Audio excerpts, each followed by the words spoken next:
की। 17 साल बाद हिंदुस्तान के कब्जे में आया है तहव्वुर राणा और अब उसके गुनाहों का हिसाब शुरू हो रहा है। इसका आगाज बीती रात हुआ। कोर्ट ने 18 दिन की एनआईए रिमांड में तहव्वुर राणा को भेज दिया है।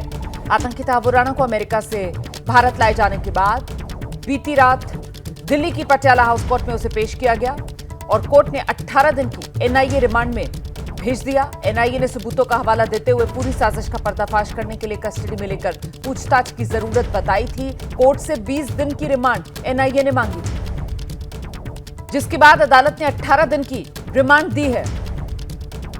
एनआईए की टीम कड़ी सुरक्षा के बीच उसे लेकर अपने हेडक्वार्टर रात में पहुंच गई थी। वहीं पर उसे रखा जाएगा और यहीं तहव्वुर राणा से पूछताछ, जिसका सिलसिला आज सुबह अब शुरू होगा।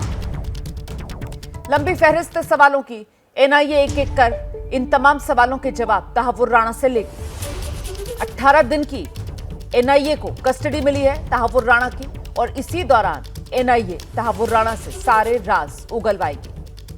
तो सुबह 11 बजे से तहव्वुर राणा से यह पूछताछ शुरू होनी है।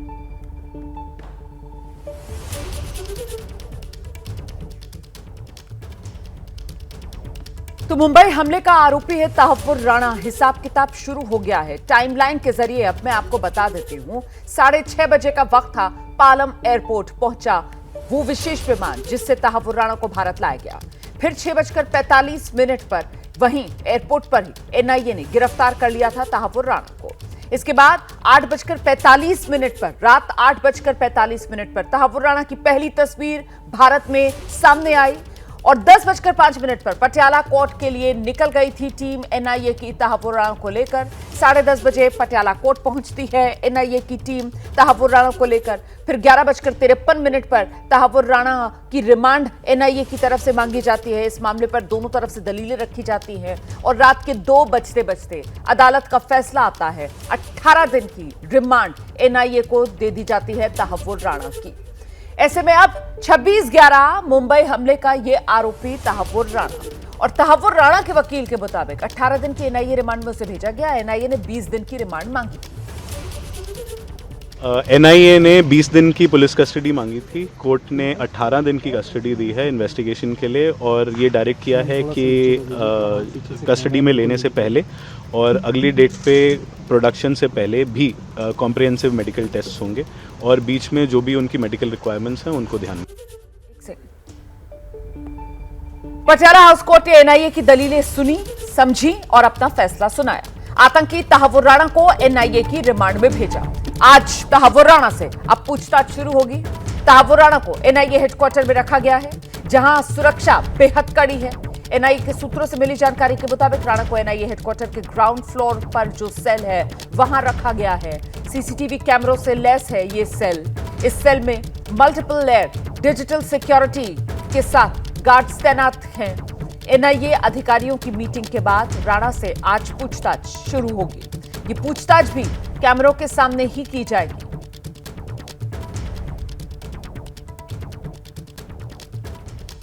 सीधे आपको लेकर चलेंगे। हमारे साथ हमारे सहयोगी नीरज राजपूत एनआईए दफ्तर से ही हमारे साथ जुड़ रहे हैं। मनोज वर्मा भी एनआईए दफ्तर के बाहर से ही हमारे साथ मौजूद हैं। सबसे पहले आपको मनोज के पास लेकर चलेंगे और जरा मनोज से ये जानते हैं। मनोज, ये बताइए कि जिस सेल में रात गुजरी है इस आतंकी तहव्वुर राणा की, अब जब सुबह पूछताछ का सिलसिला शुरू होगा तो बताया जा रहा है कि यहाँ एनआईए मुख्यालय में ग्राउंड फ्लोर पर यह सेल है।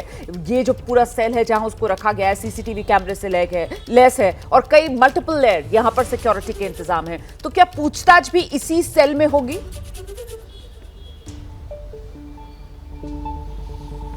जी बिल्कुल, देखिए रोमाना, आपको बताना चाहूँगा जो सेल है वो ग्राउंड फ्लोर पर ही है। उसमें सीसीटीवी कैमरे लगे हुए हैं। इसके अलावा मल्टी लेयर सिक्योरिटी भी है। 24 घंटे वहाँ पर गार्ड्स का पहरा है और जो पूछताछ है वो इस सेल में नहीं होगी, बल्कि उसके लिए एक अलग से इंटेरोगेशन रूम है। उस इंटेरोगेशन रूम में तहव्वुर राणा से पूछताछ शुरू होगी, जो कि कैमरे के सामने होगी। कैमरे के सामने उससे पूछताछ शुरू की जाएगी।